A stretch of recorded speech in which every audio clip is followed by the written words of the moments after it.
Educators today hear a lot about gaps, whether they be school readiness, funding, or achievement.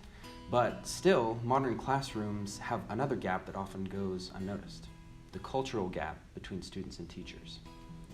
Educators in the U.S. are still predominantly white, middle-class, monolingual English speakers, but students are more diverse than ever before. This creates a culture gap between teachers and students, and teachers face a tricky problem.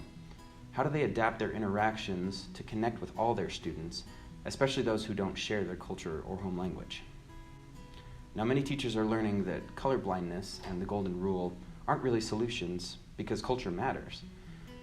And when you examine teaching practices a little bit closer, they aren't really culturally neutral. But unfortunately, culturally responsive training for teachers is sometimes vague and difficult to measure, which makes it hard for educators to improve. So our team at BYU has been working on a resource that we hope can help.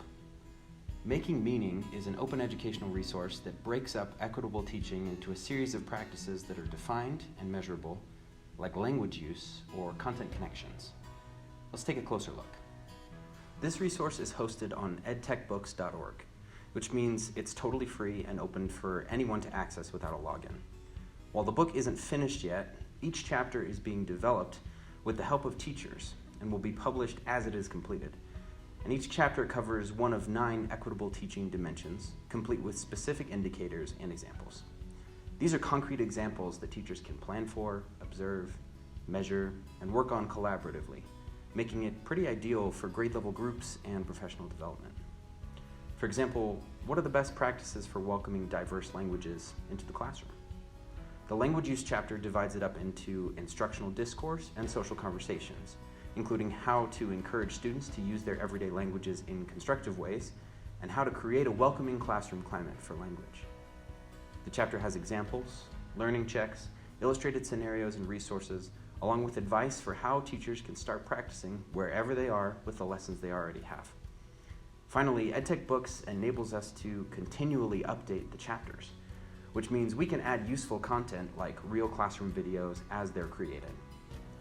Our hope is to build a resource that is relevant, feasible, and always improving with teacher feedback.